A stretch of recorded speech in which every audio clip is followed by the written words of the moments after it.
What do you expect Trump more to do regarding Ukraine? He literally begged Putin. You sound like a petty nationalist. Let Putin just have Eastern Europe? I would just let Ukraine collapse, honestly. Then again, if I were president, maybe it'd be... If I were president, to tell you the truth, I'd be backing them to the hilt because you really can't do that. Everybody says you got to just pull the plug on Ukraine, but what are you going to do? Okay, let's say you pull the plug on Ukraine.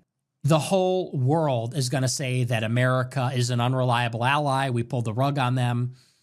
Zelensky's going to have his head on a stick in Russia. Russia will take the country. And who's to say they will stop there? If the United States doesn't protect Ukraine, will they protect Estonia? Maybe Putin starts to test the other countries. I mean, at least that's hypothetical. I'm not one of these people that believes Putin wants to rebuild the Soviet Union, but look, Putin is ruthless. A lot of people think that Putin is like, he's a nationalist and he's a really good guy, but he's just been treated badly by like Obama. That's not true. Putin is a realist. Putin is going to take as much as he can get. And it's in our interest to take as much as we can get. And we're going to need to draw a new line. We're going to have to give up some stuff. We're going to have to give up those 4 provinces in Ukraine at the minimum. But look, why not just make a rump state? If I were president, I don't know. I would bring Zelensky and Europe to heel. I'd maybe just give Putin everything east of the Dnieper River, and then maybe I'd bring the Western Ukraine into the European Union or something like that. But who knows what the real contours of the deal are. It's politics. It needs to be negotiated and fought out. I know a lot of people aren't going to love that, but it's just true because you're right. I mean, Trump is begging Putin for peace. He's made so many overtures, and look, Putin's not going to stop because he's winning. So Trump says, hey, man, I just want a ceasefire. Don't be fooled. That's good for us. Do not.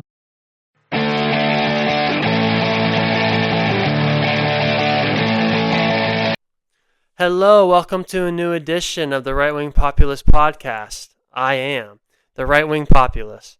So today I want to talk about Nick Fuentes' take on the Ukraine-Russia war and what he would do if he was president. I thought it was interesting. I saw this clip on X, and I watched the whole context, and I thought he had an interesting take. I played the clip at the beginning of the podcast, not the whole thing. If you want to listen to his whole take, you can find it on Twitter, or you can go on his Rumble channel. But before we get into all of that, I want you to subscribe, whether it's on Apple Podcasts, YouTube, Spotify, wherever the hell you listen to this amazing audio experience. I would really appreciate it. So as you just heard in the clip I played, Nick Fuentes makes the point that if he was president, he may back Ukraine to the hilt, essentially because Ukraine's an ally, and if you abandon an ally, you send a bad message to the rest of the world, to the rest of our allies. And then he also makes the point that Putin might be an expansionist, or at the very least he's a realist, which those tend to correlate to some degree. And because of that, it's perhaps, and I want to be very clear, Fuentes is not, he's a little bit, he's given caveats in the clip I played. You can tell he's not 100% sure what he would do if he was president in this situation. So, I don't want to be disingenuous or anything. But essentially his point is, we're a great power, Russia's a great power. Because of that, essentially, it may be in our interest to continue to support Ukraine. So number one, we're supporting an ally, which sends a good signal to the rest of our allies. And number two, ostensibly, Russia is an opponent. That really underlines the logic in the clip I just played from Fuentes. That because Russia is an opponent and they're trying to take land from a country that ostensibly is a vassal state to the United States, they're subservient to us, Ukraine. Because of that, if he was president, he may seriously consider just continuing to back them to the hilt. And he makes the point that might not be popular to hear from the right, because the right for the last 3 years has been, calling for the war to be ended. They've been critical of NATO.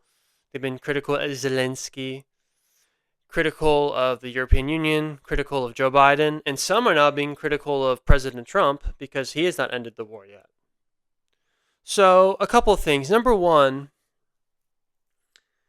I don't agree with the theory or the concept that just because other presidents made guarantees to other allies, that means the current president is forced to have to follow those prior commitments.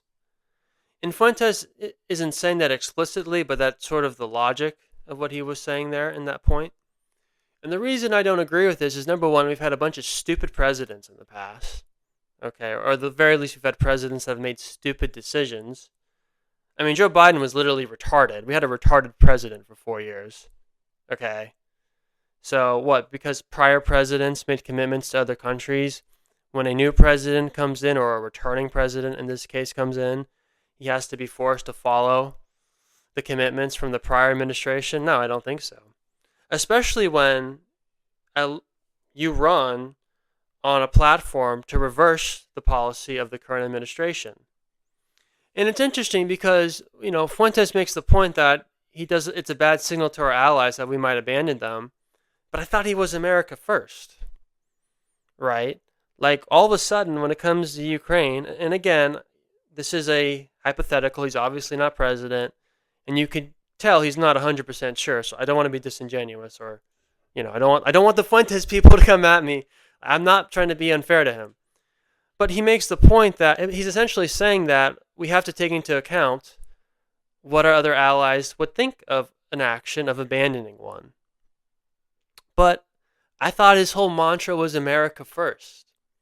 And if we're really America first, then why do we care if our other allies get mad at us? I thought that was the whole point of America first, is that we only do what's in America's interests.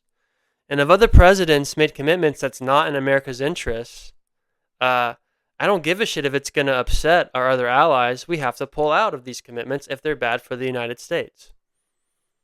So that's point number one. Point number two is he makes the point about how Putin's a realist, and because of that, he may try to invade other countries. Number one, I find this very unlikely. I mean, Putin really struggled, and Russia really struggled in the first year of the war. They did not make the type of progress that most people expected, and I think what even most of Russia's defenders expected. I mean, don't get me wrong, I like these people, but you had people like Douglas MacArthur, John Mearsheimer, Jeffrey Sachs even, who essentially predicted that this war would be over maybe quickly because Russia was going to overwhelm Ukraine in a matter of maybe months, if not weeks even. Now, if you actually look at the amount of troops that Russia sent in at the beginning, which I think was like 190,000 troops, there was no way that Russia was going to take over all of Ukraine and occupy it then afterwards with 190,000 troops. That's clearly that wasn't their goal, just by the amount of troops they sent in. Which to me is a sign that Russia was really not interested in taking all of Ukraine. He was only interested in the eastern parts, the Donbass region, and those areas, the 4 oblasts that they have currently control, including Crimea, which they got in 2014. So it's not clear to me that Putin is this expansionist, this crazy person who just wants to recreate the Soviet Union. Now again, I want to be clear, Fuentes did not explicitly say Putin wants to take over the Soviet Union. He makes the point that Putin's a realist and he's going to take as much as he can take. And that makes sense from a realist point of view, and that's very possible. But my point is, I don't think there's much more Putin can take at this point. I think the war in Ukraine has proven that the Russian military has many limits. Again, they weren't even trying to take over all of Ukraine. They're going to start invading other countries. I don't think so. That just seems extremely unlikely given the evidence. And Putin has made it clear that this was all about NATO expansion. And it should be noted that Fuentes has commented many times that this war was started because of NATO expansion. He's not one of these shitlibs who blames the war solely on Russian aggression or Putin being senile or whatever, being a warmonger. So again, I want to be very fair to Fuentes. He's made the right point, the correct point, that this war was started because of NATO expansion fundamentally. And because, you had Zelensky talking about perhaps wanting to get nuclear weapons, blah, blah, blah. The little cocaine midget, Zelensky. So, Fuentes fundamentally understands the reason why this war started. In all fairness to him. But this idea that, and I understand if you are the president, you have to take this into account. But this idea that Putin is like looking to invade many other countries after this invasion of Ukraine, I think is ridiculous. I mean, look how isolated Russia has gotten since the war. They've been sanctioned up to like the heavens. I mean, they're making up new sanctions just to sanction Russia. It's just crazy. Their pipe bomb got attacked by the United States, the oil pipeline. Did I say pipe bomb? Their pipeline got bombed by the United States or Ukraine, one of those two. They've been totally isolated diplomatically from the West. They had no communication until Trump came in. So you think they're going to start a new war after the Ukraine one is settled? I don't think so. Not for a long time, at the very least. Just the benefits of that do not outweigh the consequences if he were to do that again. So that's the other thing. And then at the end of that clip, he makes the point how Trump keeps going to Putin and asking for a ceasefire and trying to be polite, and Putin keeps essentially declining it. And I agree that to some extent, Russia has been playing Trump. I think there's no question about that. But a couple things. It should be noted that Trump, as Nick correctly pointed out, many times Trump was asking for a ceasefire. But there's no way in hell Russia would ever agree to a ceasefire because, as Nick also pointed out at the end of the clip, a ceasefire only benefits the West and Ukraine because Russia's winning. And because Russia's winning, they don't want a ceasefire because they have all the momentum. Because you have to understand, the thing with the ceasefire is they often don't hold, so the war will continue at some point. But during that time of the ceasefire, Ukraine's able to rearm themselves, gather themselves, the West can coordinate with them better. Why would Russia then agree to a ceasefire when they're winning the war and they have all the momentum? Right? It doesn't make sense. That's why Russia's been pushing back on this idea for a ceasefire. So, yes, it's true that Trump keeps asking somewhat more aggressively each time for a ceasefire, but from Russia's perspective, why the hell would they agree to a ceasefire? As I laid out, it doesn't make sense. They want a peace deal. They want a peace agreement. And the reason Russia wants a peace agreement is they want to prevent this war from having to be restarted. Number one, because they're winning, and they want the land that they've won to be recognized. Number two, it prevents future conflict with the peace agreement, because again, ceasefires don't often hold, and with a ceasefire, you're likely not going to have any sort of negotiation to fix certain things that led to the war in the first place, like an agreement of no NATO expansion or Ukraine joining the EU or whatever.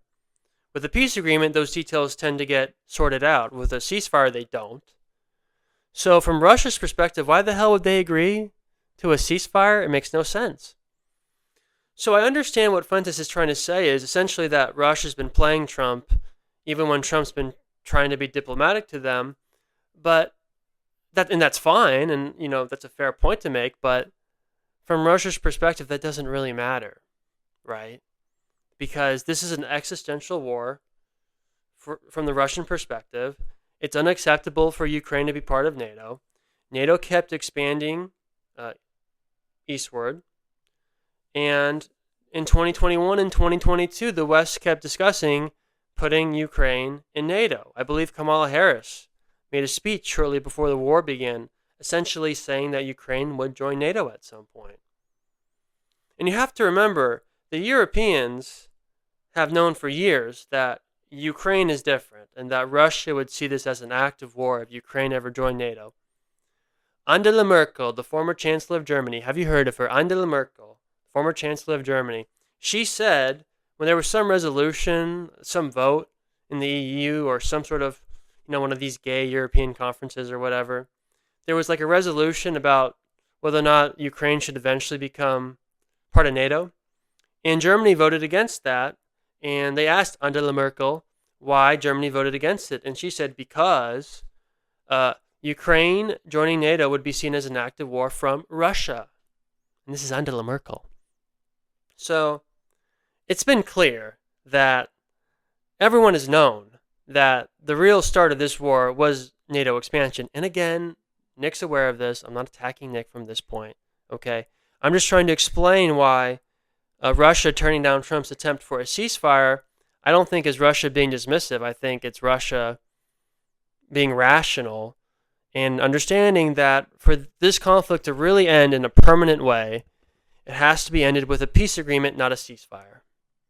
And luckily, that looks like what Trump is working on. And, there's another clip I saw, and Fuentes seems sort of down on the whole idea, or he's not as optimistic about a peace deal. I must agree, I'm also not. I'm also skeptical, mostly because Marco Rubio's involved, and he's a warmonger, a midget, neocon, gay dude with big ears. Like, you just can't trust him. And I'm sure he's putting all these black pills in these negotiations to try to force Russia not to agree. So I think skepticism of a peace deal is totally validated, or totally valid. But I think this idea that if you were president, that it's in our interest to continue the war and back Ukraine to the hilt, which Fuentes said he might do. Again, he's not 100% committing to it. I want to be clear. But I strongly disagree with that. And also, you got to remember, I would argue it's in our interest to get along with Russia because this antagonism toward Russia has just pushed them to the arms of China. And they've become basically allies or de facto allies. But that shouldn't be the case. China and Russia should be natural enemies or natural combatants because they're competing for influence in Asia. Right? I mean, they're similar hemisphere. Like, they should be natural opponents, not allies. But because the West and the United States keeps pushing Russia away, antagonizing Russia, it's forced Russia into the arms of the Chinese. And that's not good for the United States because China is our number one geopolitical opponent. Russia's not, it's China. And now we're giving China the third biggest power in the international system. You have the United States, you have China, and you have Russia. Russia's the weakest, but we're pushing them to the second strongest, China. And this isn't good for the United States. Because again, China is our number one opponent. We'd rather isolate them. Not like we're isolating Russia. The country we should be isolating is China. So I just think if I was president, if Fuentes was president, if Trump who is president, it's in our interest to get this war settled at the very least. I can understand not wanting to completely pull out and just stopping the resources completely, and getting a peace deal is good because it actually could lead to a cleaner resolution and preventing further hostilities. So I'm totally fine with negotiation. I mean, like Fuentes has a point about perhaps not cutting them off, cold turkey from all the money and all the weapons. Because look, even though I think it's our interest to get along with Russia, I'm not sure Russia views it that way necessarily, so you have to be guarded, and I understand that. But look, at the end of the day, it is in our interest, I would argue, to get this war settled. If nothing else, so we could pivot to Asia and pivot away from Europe. So, interesting clip from Fuentes. He made some good points. I just wanted to address it. I get where he's coming from, and he makes a very good point that Trump did try very early on to diplomatically try to coax Russia into ending the war, but the war was never going to end with a ceasefire. And the United States now realizes that, and hopefully these peace negotiations that are happening right now are successful. Anyway, folks, that's going to be it for today. Again, please subscribe, whether it's on YouTube, Apple Podcasts, or Spotify. We'll be back, I think, with a debate either later today or tomorrow. I think I'm doing a debate about this very topic, Russia-Ukraine, and whether or not this war was provoked by NATO or it's just Russian imperialism. I think it'll be an interesting debate. I'll upload it. And yeah, thanks for listening, folks. We'll see you soon.